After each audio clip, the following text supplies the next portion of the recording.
Good morning বন্ধুরা, তোমরা সব কেমন আছো? আশা করি তোমরা সকলে ভালো আছো। আমিও খুব ভালো আছি। এই দেখো বন্ধুরা, আমি এখানে হচ্ছে সকালে সকালে চা বসিয়ে দিয়েছি, তো চাটা খাবো। সেই জন্য চাটা খেয়ে আর হচ্ছে আমি রান্না বান্না করব। তো হয়ে গেছে চাটা, এই যে ছেঁকে নিচ্ছি।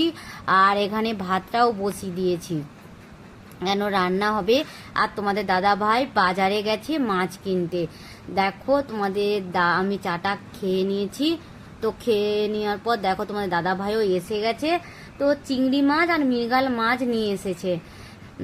তো এইবার হচ্ছে আমি মানে চিংড়ি মাছটা তোমাদের দাদা ভাই হচ্ছে তুলে নিবে ব্যাগের মানে চিচিকার মধ্যে।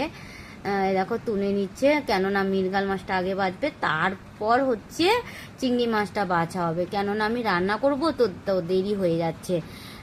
আর ওখানে হচ্ছে তো মোচাও নিয়ে এসেছে, কাঁচকলার মোচাটা নিয়ে এসেছে। তো আমি কাঁচকলার মোচাটাকে জলের মধ্যে দিয়েছি। কাঁচকলার মোচা এমনিতেই কষা লাগে, সেই জন্য মাছটাও কাটাও হয়ে গেছে, দেখতে পাচ্ছ।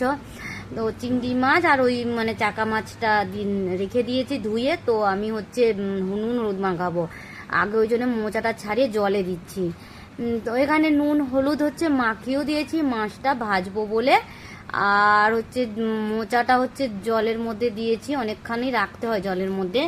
আর আমি তোমাদের রান্না বান্নাটা শেয়ার করলাম না, শুধু একদম মানে রান্না হয়ে গেছে দেখাচ্ছি কেমন হয়েছে মোচার তরকারিটা আর ওই মাছের ঝালটা। কমেন্ট লাইক করতে একদম কমে। চলো নেক্সট নিউ বলাকে দেখাচ্ছে।